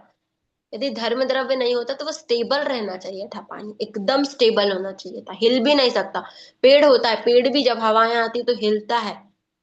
कैसे हिलता है, धर्म द्रव्य के कारण से। ये सब धर्म द्रव्य का कारण है। जो जितना भी हमको कुछ भी मूवमेंट दिख रहा है होते हुए, वो धर्म द्रव्य के कारण से ही होता है और किसी भी द्रव्य के कारण से नहीं होता है। आया भी आपको समझ में? ये बात तो समझ में आई, बट जब हमने बोला कि मछली जब चलती है तो पानी सहायक होता है, लेकिन सहायक तो एक्चुअल में धर्म द्रव्य हो रहा है ना, पानी थोड़ी सहायक है। वो मैंने एग्जाम्पल दिया था, एक नियम है यहाँ पर। एग्जाम्पल क्यों दिए जाते हैं, हमको क्लासेस में भी दिए जाते हैं एग्जाम्पल, सिर्फ हमको टॉपिक समझ में आ जाए। उदाहरण ये दिया, वो सही चीज नहीं है, वो एग्जैक्ट नहीं है। उदाहरण उस चीज का दिया जाता है जो चीज आपको एकदम ख्याल में हो। अब मैं यदि उदाहरण ही ऐसा देती कि जल खुद चल रहा है, जल बह रहा है तो धर्म द्रव्य के कारण से, तो आपको समझ में नहीं आता। अब जल कैसे बह रहा है, उदाहरण स्थूल दिया जाता है बहुत, जो सबको समझ में आए। 50 लोग बैठे तो 50ओं को जो चीज समझ में हो, उनको पहले से पता हो, वो उदाहरण में दी जाती है। तो वो बात एग्जैक्ट नहीं है जो आप कह रहे हैं, और या पेड़ उसको व्यक्ति को रोक रहा है, वो सही बात नहीं है। बस हमको समझाना है कि जैसा वहां हो रहा है वैसा ही थोड़ा थोड़ा यहाँ होता है, ये चीज। अब क्योंकि धर्म द्रव्य तो अरूप ही है, वो दिख नहीं सकता, तो अपन को कोई ऐसी चीज बतानी पड़ेगी ना जो अपन को दिखती हो, अपन उसमें समझा पाए। वो एग्जाम्पल समझाया बस, ये बात है। हाँ, तो बात हुई। अब धर्म द्रव्य को समझ गए तो अधर्म द्रव्य भी बिल्कुल एक दूसरे के साथ ही साथ चलते हैं। अब यहाँ पर एक बात आती है कि धर्म द्रव्य क्या करता है, चलने में सहायक, अधर्म द्रव्य रुकने में सहायक। तो एक क्लैश नहीं होते आपस में, लड़ाई नहीं होती इनकी। तो नहीं होती है, क्यों नहीं होती है, क्यों, क्योंकि काम तो किसका है, जीव और पुद्गल का है। लड़ाई कब होती है, जब हम बहुत अपने को बॉस समझ लें। जैसे यदि हम एक ऑफिस में काम कर रहे हैं, ठीक है, बहुत बड़ा यदि ऑफिस हो तो एक ही काम को करने के लिए 50 भी लोग लगे रहते हैं, 50 एम्प्लॉय लगे रहते हैं। और उसी के अपोजिट का कोई काम करने 50 एम्प्लॉय लगे हैं। वो आपस में लड़ाई नहीं कर रहे हैं कि तुम ये कर रहे हो हम ये कर रहे हैं, तुम सब गलत ही कर रहे हो, नहीं, लड़ाई नहीं करते हैं। वो क्या करते हैं, अपना अपना काम करते हैं। जो बॉस के हिसाब का काम होता है, बॉस फिर अप्रूव करता है, वैसे काम करते हैं। तो ऐसे ही धर्म अधर्म द्रव्य है। यहाँ पर बॉस कौन है, जीव और पुद्गल। वो चलना चाहेंगे तो चला देंगे और रुकना चाहेंगे तो रोक देंगे, उनकी तो कुछ लड़ाई नहीं है, ना उनको किसी से कुछ पैसे मिल रहे हैं। जैसे यदि ऑटो वाला तो सिस्टम है नहीं कि हम ज्यादा राइड ले लेंगे तो हमको ज्यादा पैसे मिलेंगे, ये तो सिस्टम है नहीं। तुमको चलना है तो हम क्या करेंगे, हेल्प कर देंगे, और रुकना है तो भी हेल्प कर देंगे। तो इस वजह से क्या होता है, झगड़े की भी कोई बात नहीं होती है। फिर आया कौन सा द्रव्य, आकाश द्रव्य। आकाश मतलब क्या? स्थान। आकाश की डेफिनेशन क्या है? कि जो छहों द्रव्यों के लिए रहने का स्थान देता है। छहों द्रव्य जिसमें रहते हैं वो कौन सा द्रव्य है? वो आकाश द्रव्य है। अब हम आकाश किसको समझते हैं? जो ऊपर आसमान दिख रहा है। रचना जी आप बताइए कि जो ऊपर आकाश दिख रहा है वो ही तो है ना आकाश द्रव्य? नहीं, फिर वो वो कौन तो सा द्रव्य? वो पुद्गल के परमाणु है। आकाश तो मतलब जो रहने को जगह देता है, सर्वत्र है आकाश, सभी हाँ जगह है, नीचे नीचे है। हाँ, अभी हमने बात की थी, क्या बात की थी? कि जो दिखता है वो पुद्गल है। आकाश जो अभी हम जिसको आसमान कहते हैं वो तो दिखता है हमको, blue blue white white colour का दिखता है। दिख रहा है तो वो क्या है? वो पुद्गल ही है। आकाश तो क्या है? जो हमको रहने की जगह दे। अब रहने की जगह मतलब स्थान, जो भी है खाली स्थान, वो आकाश द्रव्य है। अब मैं मेरे हाथ को हिला रही हूँ तो इस जगह, जितनी जगह में मेरा हाथ हिल रहा है वो भी आकाश द्रव्य है। आप बैठे हुए हैं, आप बैठे भी कैसे? आकाश द्रव्य के कारण। आकाश द्रव्य ने हमको बैठने की जगह दी है। हमारा फोन रखा हुआ है, आकाश द्रव्य ने हमको जगह दी है, इसलिए हमें आकाश द्रव्य क्या करता है? छहों द्रव्यों के रहने के लिए जगह देता है। यदि कोई पूछे कि छह द्रव्य में सबसे बड़ा द्रव्य कौन सा है, तो सबसे बड़ा द्रव्य कौन सा है? आकाश द्रव्य। आकाश द्रव्य क्यों बड़ा है? क्यों? क्योंकि पूरे लोक में तो आकाश है ही, जो हम तीन लोक कहते हैं उसमें आकाश है, लेकिन लोक के बाहर अलोकाकाश जो है उसमें सिर्फ आकाश है। यदि हम अपने लोक को डिवाइड करें तो कैसा होता है? आकाश द्रव्य को यदि डिवाइड करें तो दो पार्ट में, लोकाकाश और अलोकाकाश। लोकाकाश मतलब क्या? जहां पर हम सब रहते हैं, छह द्रव्य, जो हमको शेप पता है जिसका, वो वाला, वो होता है कौन सा? लोकाकाश, जिसमें छहों द्रव्य रहते हैं। अलोकाकाश क्या है? जिस लोक में हम रहते हैं उसके बाहर की पूरी जगह वो अलोकाकाश है, लेकिन उसमें क्या है? उसमें सिर्फ और सिर्फ आकाश द्रव्य रहता है और कोई भी द्रव्य नहीं है। फिर करते यदि कंपेयर करें लोकाकाश और अलोकाकाश को, तो उसका क्या बोल रहे हैं कि इतनी से बिंदु के बराबर भी नहीं है लोक अपना, अलोकाकाश के कंपैरिजन में इतना छोटा है लोक।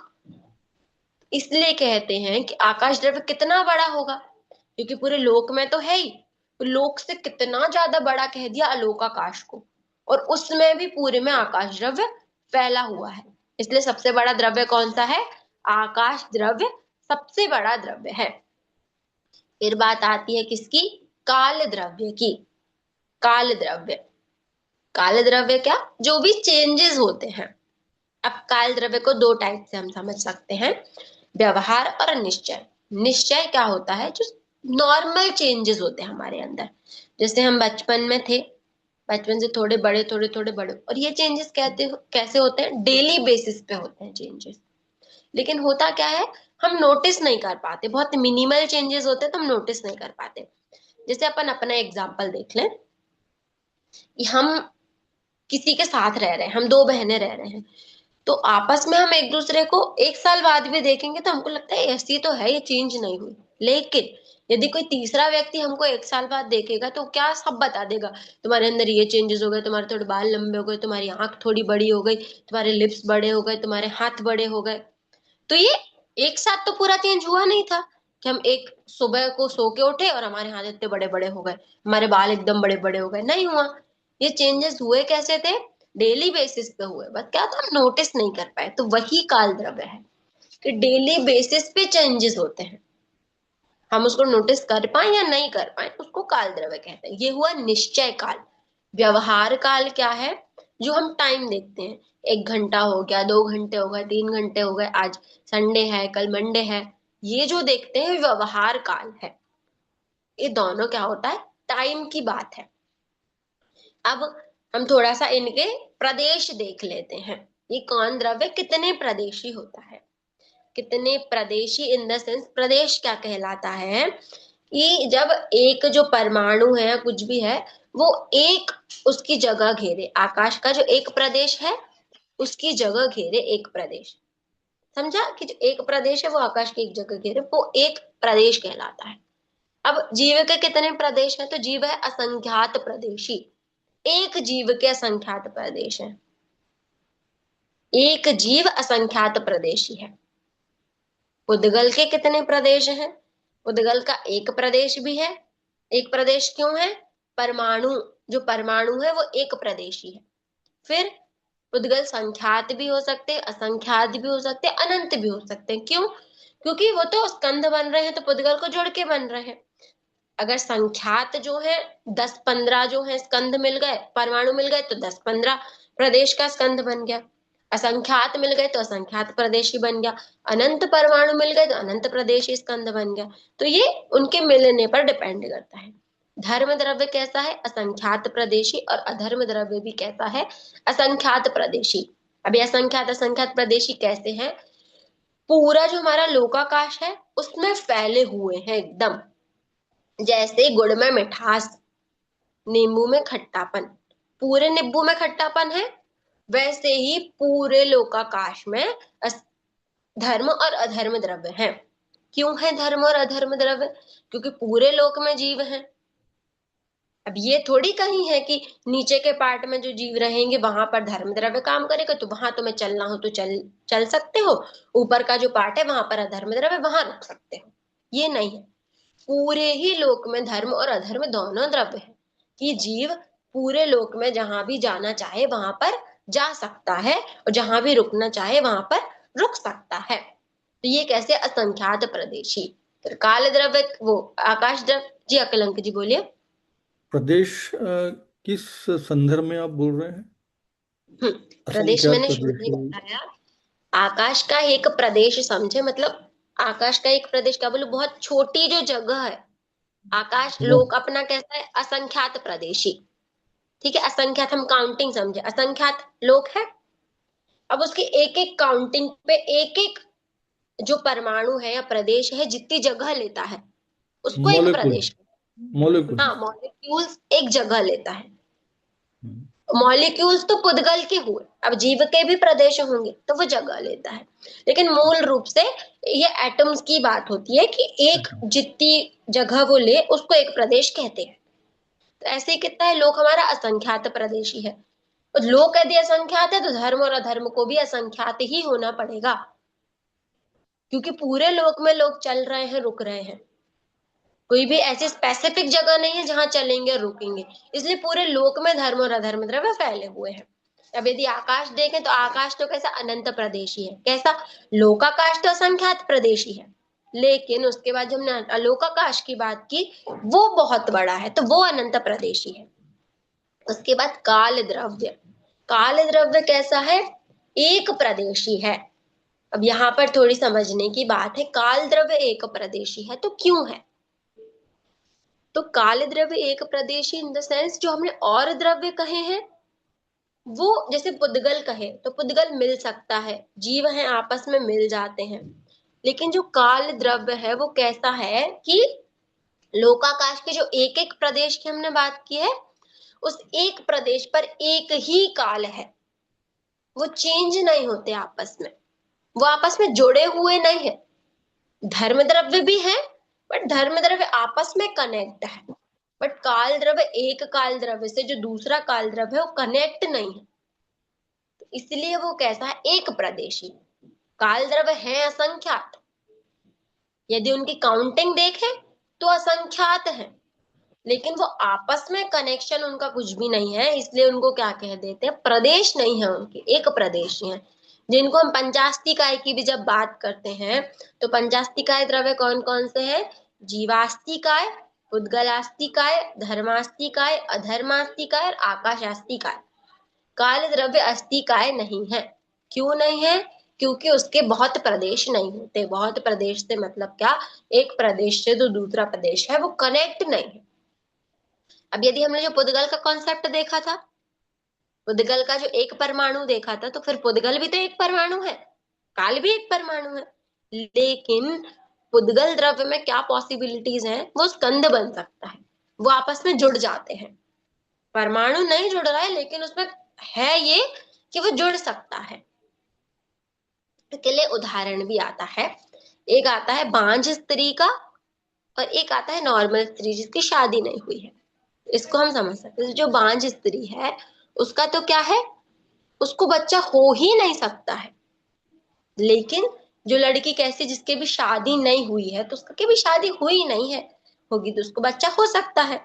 तो वैसे ही समझना, जो काले द्रव्य है उसको कंपेयर कर रहे हैं बांझ से, कि काले द्रव्य के परमाणु आपस में कनेक्ट हो ही नहीं सकते, उसकी कोई गुंजाइश ही नहीं है। लेकिन उसी की जगह जो पुद्गल के परमाणु हैं उनमें क्या है, जब वो आपस में चिपकेंगे तो उनका स्कंद बन जाएगा, वो आपस में मिल जाएंगे। इसलिए जो काल द्रव्य है उसको क्या कहते हैं, अनस्तिकाय, और जो 5 द्रव्य है इनको अस्तिकाय कहते हैं।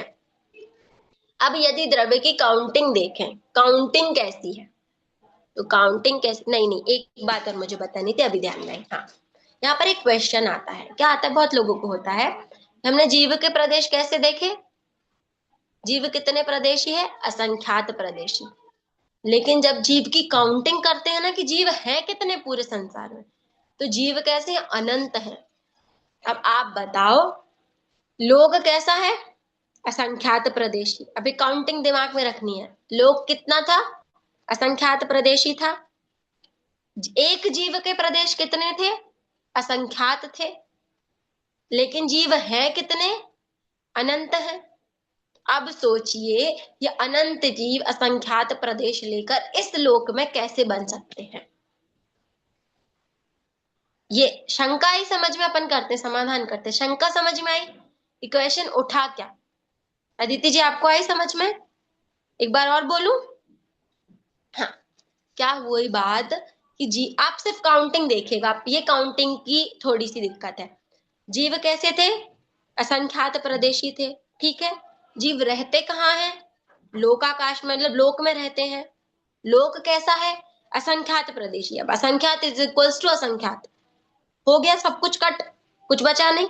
लेकिन जीव की काउंटिंग, ये तो जो प्रदेश असंख्यात देखे वो एक जीव के देखे थे, लेकिन जीव है कितने, अनंत जीव है। अब बताइए, जीव अनंत है, उनके असंख्यात प्रदेश हैं, लेकिन जो लोक है वो संख्यात ही प्रदेशी है, तो अनंत जीव उसमें कैसे बन सकते हैं। क्वेश्चन आया समझ में, बस क्वेश्चन समझना था। हाँ, अब इसका आंसर क्या है, इसका आंसर ये है कि जो जीव है उसमें क्या होता है, संकोच विस्तार का एक गुण होता है। इसको हम समझते हैं, कैसा होता है, दिया, दिया देखा है सभी ने, दीपक जो हम जलाते हैं वो देखा है। तो दीपक की क्या खासियत होती है, यदि आप उसको एक बाउल में रखेंगे तो उसका प्रकाश उस बाउल जितना उजेला देगा, वो दीपक पूरे बाउल में फैल जाएगा। लेकिन उसी की जगह यदि आप उसको बड़ी एक गंजी में रख देंगे, तपेली होती है, तो वो उतना ही सा दीपक, उतनी कटोरी को उजेला दे रहा था, उतना ही सा दीपक पूरी गंजी में उजेला देने लगता है, पूरी भगोनी में उजेला देने लगता है। ये उसका गुण है। तो वैसे ही जीव में होता है कि जीव जब निगोदिया शरीर में जाता है तो भी उसके असंख्यात प्रदेश रहते हैं, और जब वो क्या होता है, हाथी जैसे इतने बड़े शरीर में चला गया तब भी उसे उसके असंख्यात ही प्रदेश थे। अंतर क्या होता है, फोल्ड्स होते हैं प्रदेश। कैसे, जैसे यदि हमको क्या करना है, एक ब्लैंकेट है हमारे पास, डबल बेड का ब्लैंकेट है। जब हमको उसका यूज नहीं होता तो हम क्या कर देते हैं, उसको फोल्ड करके इतने से बैग में भी बन जाता है वो। लेकिन जब उसको खोलते हैं यूज करने के लिए तो डबल बेड का भी है वो। तो वैसे ही होता है जीव के प्रदेश। जब निगोदिया शरीर में गया, चींटी के शरीर में गया, तो उसके प्रदेश फोल्ड हो जाते हैं, कम नहीं होते प्रदेश, रहेंगे असंख्यात प्रदेश। निगोद में जीव है तो भी असंख्यात प्रदेश, या देव में जीव है तो असंख्यात प्रदेश, हाथी है तो, हम है तो, सबके असंख्यात प्रदेश है। बस क्या होता है, फोल्ड्स हो जाते हैं। जब निगोदिया शरीर बहुत छोटा है तो उसमें उसके बहुत सारे फोल्ड्स हो गए।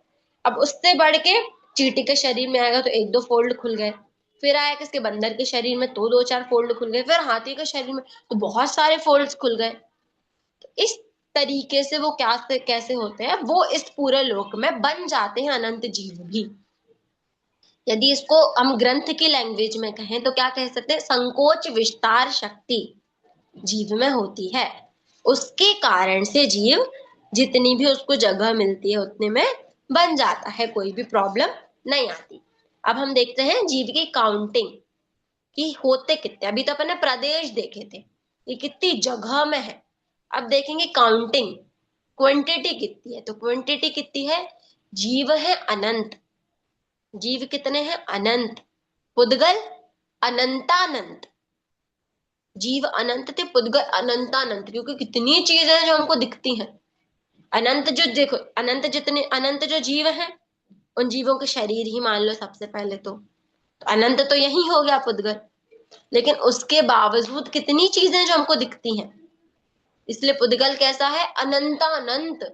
और एक हमको इतनी सी चीज दिख रही है, जैसे मुझे ये फोन है इतना, एक मेरा फोन, इसमें ये एक पुद्गल द्रव्य नहीं है, इसमें पता नहीं असंख्यात कितने पुद्गल द्रव्य मिले हुए हैं।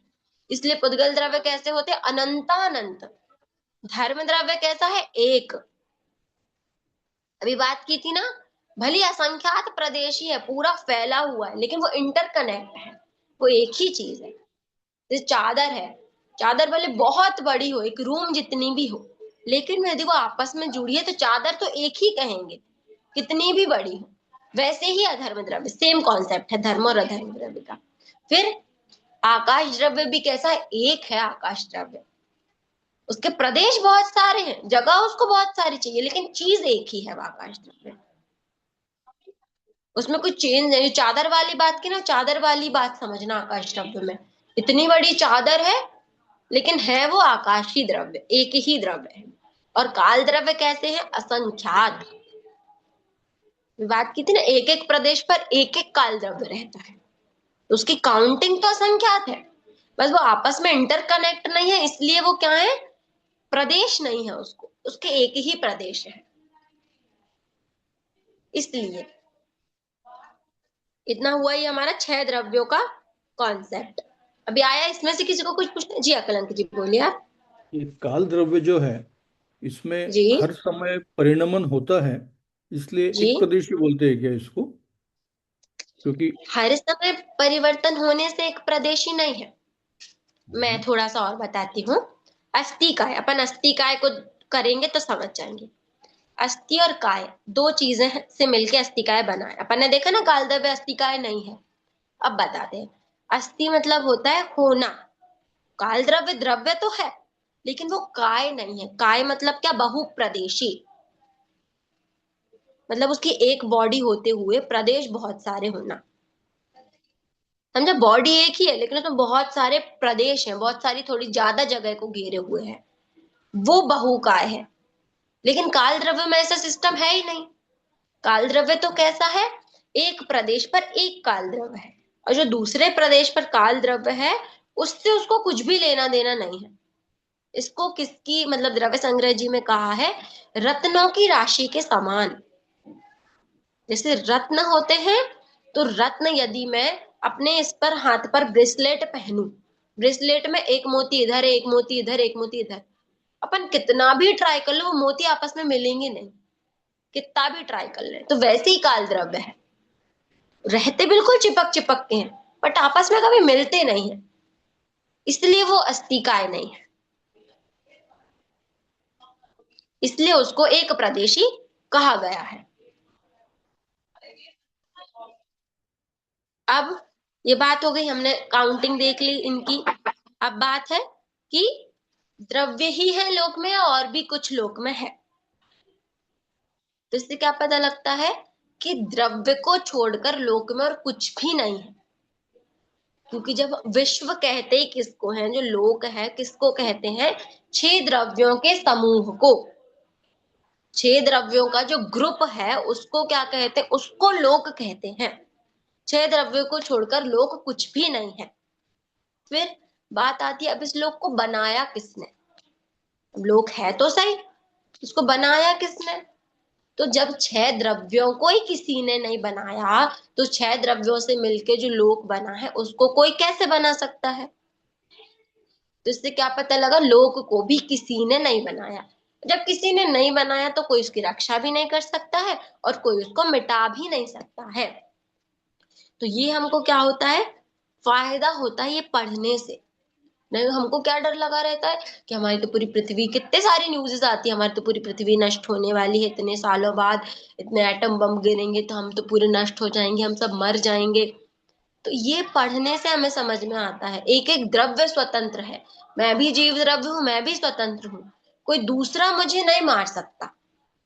जब मेरी आयु आएगी तो दूसरा निमित्त भले ही बनेगा, लेकिन मैं मरूंगी कब? जब मेरा आयु आ जाएगी तब। ऐसे लोक की बात की दुनिया को कोई मिटा नहीं सकता, नष्ट नहीं कर सकता।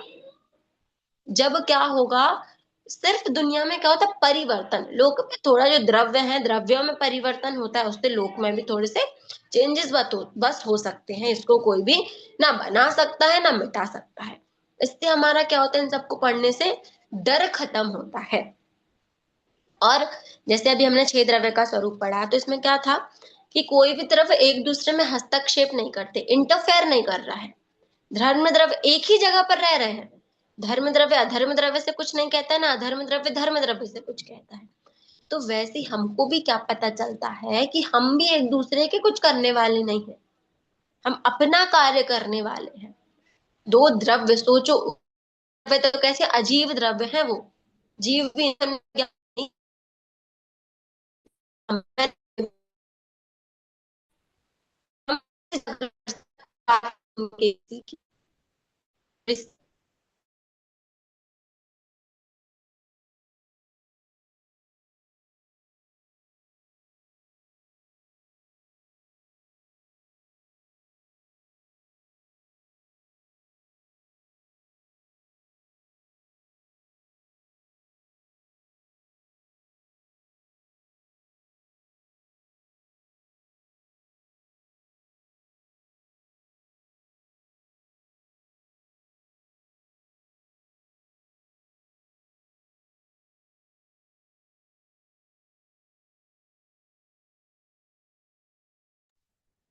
आवाज नहीं आ रही, आप सबको ही नहीं आ रही कि मुझे भी नहीं आ रही?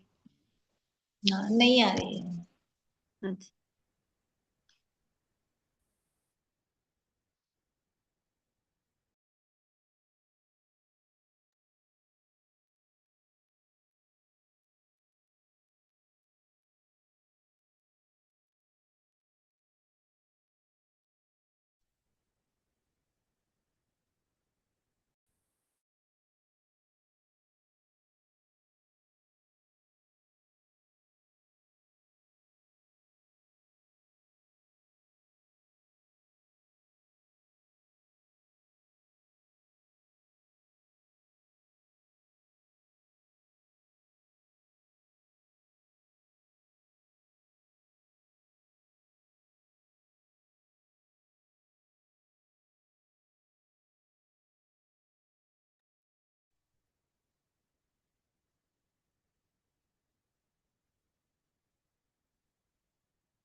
दीदी का वीडियो भी नहीं है इसमें, मतलब नहीं है क्लास में अभी।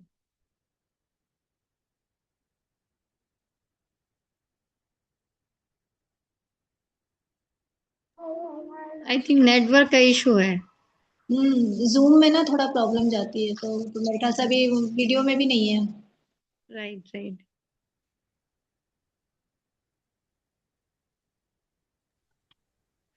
आप म्यूट है, आप कुछ बोलना चाह रहे हैं अकलंग जी?